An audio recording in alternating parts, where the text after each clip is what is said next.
សូមគោរពនិងជម្រាបសួរដល់ពុកម៉ែបងប្អូននិងប្រិយមិត្តទាំងអស់ដែលចូលចិត្តស្ដាប់រឿងនិទានខ្មោចរឿងអបិយជំនឿក៏ដូចជា podcast រឿងផ្សេងផងដែរថ្ងៃនេះដែរខ្ញុំបាទសូមលើកយករឿងមួយដែលមានចំណងជើងថាខ្មោចសងគុណនៅល្ងាចថ្ងៃសុក្រវេលាម៉ោង5ល្ងាចអាកាសធាតុហាក់ដូចជាចុះត្រជាក់ខ្លាំងជាងពេលមុនទាំងអស់កឹមសេងគឺជាកម្លោះសង្ហាកឹមសេងគឺចូលចិត្តចាំមិត្តភ័ក្តិរបស់គាត់នៅក្នុងហាងអាហារមួយកន្លែងក្រោយពេលដែលគាត់ចេញពីសាលាហើយក៏តែងតែកំងទឹកក្រូចច្បាច់មួយកែវហើយអង្គុយផឹកដើម្បីចាំមិត្តភ័ក្តិរបស់គាត់ផឹកទឹកក្រូចបណ្ដានិងទន្ទិញពីភាពយឺតយ៉ាវរបស់មិត្តភ័ក្តិគាត់ដែលតែងតែមកយឺតកឹមសេងផឹកទឹកក្រូចច្របាច់តាំងតែពីទឹកក្រូចនៅពេញកែវរហូតដល់សល់ពាក់កណ្ដាលកែវក៏នៅតែមិនឃើញមិត្តភ័ក្តិរបស់គាត់មកទៀតគាត់ផឹកបណ្ដាដកដង្ហើមធំបណ្ដាហើយតែងតែលើកនាឡិកាមើលម៉ោងជាញឹកញាប់ហើយគាត់បានពោលថាយីអារបល់យ៉ូនេះវើយម៉ោង7:07ទៅហើយមិនទាន់ឃើញមកទៀតកឹមសេងរអ៊ូបណ្ដាផឹកទឹកក្រូចបណ្ដាទាំងទឹកមុខមួម៉ៅក្តៅអន្ទះសាបង្ហាញអំពីអារម្មណ៍ខកចិត្តប៉ុន្តែមិនយូរប៉ុន្មានស្រាប់តែឃើញសុផលដែលជាមិត្តភ័ក្តិរបស់គាត់ដើរចូលមកក្នុងហាងសុផលបានសួរទៅកឹមសេងថាចាំយូរនៅអាម៉ាក់កឹមសេងបានឆ្លើយតបទៅវិញថាឯងគិតមើលទៅណាត់គ្នាម៉ោង5ឥឡូវម៉ោង7:07ទៅហើយប៉ុណ្ណឹងយូរនៅ Oh no សុផលពេលឮកឹមសេងសួរទៅវិញដូច្នោះក៏សើចបណ្ដាហើយងាកទៅកំងផាសិនក្រៀមពីម្ចាស់ហាងបណ្ដាទៅគាត់បែរមកនិយាយលេងជាមួយកឹមសេងវិញសុផលបាននិយាយទៅកាន់កឹមសេងថាចប់ខឹងគ្នាទៅឲ្យគេសំទោសទៅគេសំទោសគ្នាមកយឺតក៏ដោយសារតែគ្នាមានកិច្ចការត្រូវធ្វើទើបមកមិនទាន់ការណាត់និយាយអញ្ចឹងតើឯងណាត់គ្នាមកមានការអ្វីដែរកឹមសេងបានឆ្លើយតបទៅកាន់សុផលថាគឺរឿងបន្ទប់ជួលដែលឯងណែនាំគ្នាឲ្យទៅជួលនៅនឹងណាឥឡូវនេះមានអារម្មណ៍ថាដូចជាមិនស្រួលទេសុផលក៏សួរទៅកាន់កឹមសេងថាតើមានបញ្ហាអ្វីមែនមានពួកស្ទាវឈាមរាវទៅឆាយឆៅមែនឬក៏មានសេះស្អាតទៅញ៉ាយឯងវ៉ាវកឹមសេងបានឆ្លើយតបទៅកាន់សុផលថាមិនមែនរឿងទាំងអស់នឹងទេគឺគ្នាសង្ស័យថាក្នុងបន្ទប់ដែលគ្នារស់នៅសប្តាហ៍ថ្ងៃគឺមានវិញ្ញាណខ្មោចហើយកឹមសេងក៏បាននិយាយបន្តទៀតថាបន្ទប់ដែលគ្នាកំពុងតែជួលរស់នៅសប្តាហ៍ថ្ងៃប្រហែលជាមានវិញ្ញាណខ្មោចហើយព្រោះពេលខ្លះគ្នាយល់សពឃើញស្រីស្លៀកក្បិនតែងខ្លួនជារបៀបបុរាណហើយមានពណ៌ខៀវពេញខ្លួនដូចជាព្រះឥន្ទហើយពេលខ្លះទៀតគ្នាក៏ឮសំឡេងមនុស្សស្រីយំស្រែកឲ្យជួយទៀតផងសុផលពេលឮកឹមសេងនិយាយដូច្នោះក៏អស់សំណើចសើចមកអស់កផ្អើលពេញហាងហើយសុផលក៏បាននិយាយថាបានហើយអាខ្សេងហើយកុំមកប្រូអញពេកកុំយករឿងនិទានបែបសម័យមកប្រាប់អញមិនចូលចិត្តទេវើយបើថាឯងអបសុកពេកចង់និយាយរឿងនិទានឲ្យគ្នាស្ដាប់និយាយតែអំពីរឿងស្រីស្អាតទៅបានហើយព្រោះគ្នាចូលចិត្តស្រីស្អាតណាវើយហើយសុផលក៏បានលើកដៃហាមឈប់ឲ្យកឹមសេងនិយាយបន្តទៀតសុផលបានប្រាប់ទៅកឹមសេងថា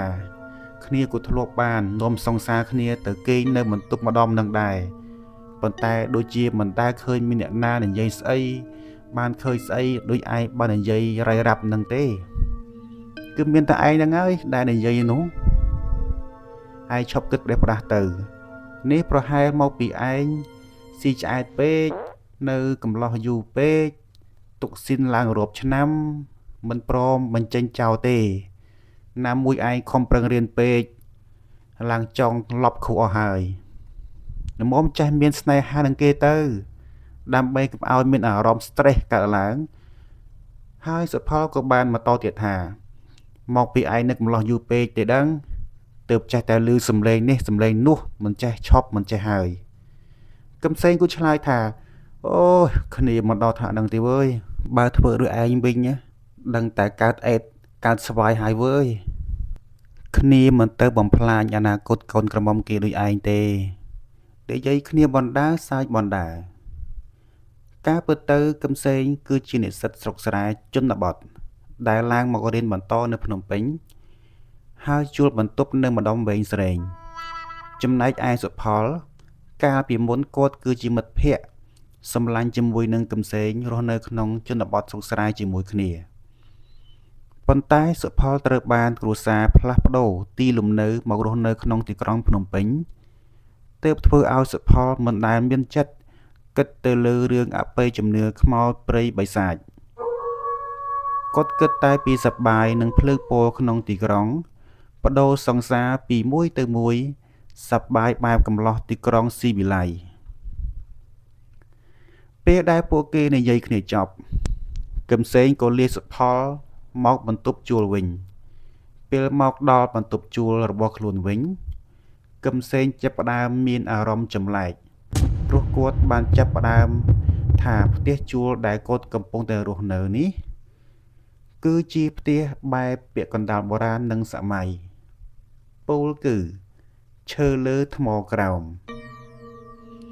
ជន់ខាងលើឈើបែបបុរាណនិងថ្មជន់ក្រោមដែលសំណងខាងក្រោមមានសភាពជាសំណងចំណាស់ហើយមិនសូវជាមានអ្នកមកចូលរស់នៅទេ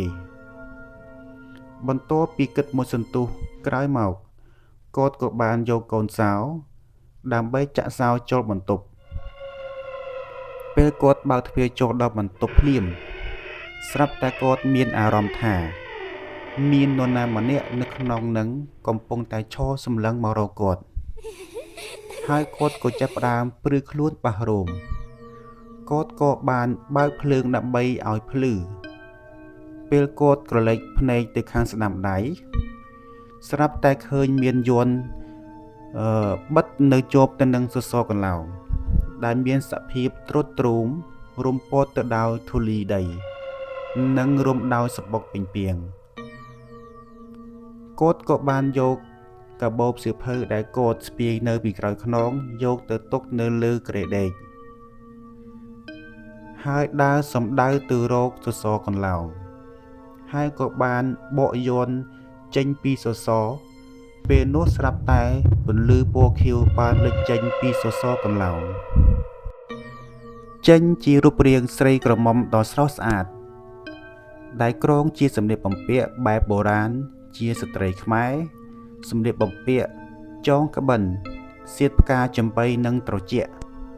បបោមាត់ក្រហមថ្ពាល់រលោងផ្កាឈូកពាក់គ្រឿងអលង្ការពេញខ្លួនពេលនោះកឹមសេងស្រាប់តែគៀងស្មារតីស្ដីមិនចេញអារម្មណ៍មួយភ័យខ្លាចអារម្មណ៍មួយរំភើបពេលឃើញស្រីស្អាតចម្លែកពេលនោះកូនក៏បានគិតយល់ថានៅក្នុងបន្ទប់នេះពិតជាមានរឿងអាកំបាំងហើយពេលនោះវិញ្ញាណស្រីស្អាតដែលជាប់គាំងក្នុងសសរកន្លោងរាប់សិបឆ្នាំបាននិយាយពាក្យអរគុណទៅកាន់កឹមសេងថាខ្ញុំសូមអរគុណលោកជាពុនពេកដែលបានជួយសង្គ្រោះជីវិតខ្ញុំម្ដងទៀតនាងក៏បាននិយាយរាយរាប់អំពីដំណើរដើមតងដែលនាងជាប់ឃុំនៅក្នុងសសរកន្លោងនាងបាននិយាយថាកាលពី100ឆ្នាំមុននាងគឺជាកូនម្ចាស់ផ្ទះនេះគូសានាងគឺជាសេដ្ឋីមានកិត្តិយសមានទ្រព្យសម្បត្តិហូរហៀដោយសារតែនាងមានរូបឆោមស្អាតមានអ្វីៗគ្រប់យ៉ាងធ្វើឲ្យនាងបំរើស្រីម្នាក់ដែលនៅបំរើក្នុងផ្ទះរបស់នាងមានចិត្តច្រណែនឈ្នានីសបានជួលឃាតករឲ្យសម្លាប់នាងហើយបានឲ្យគ្រូសិល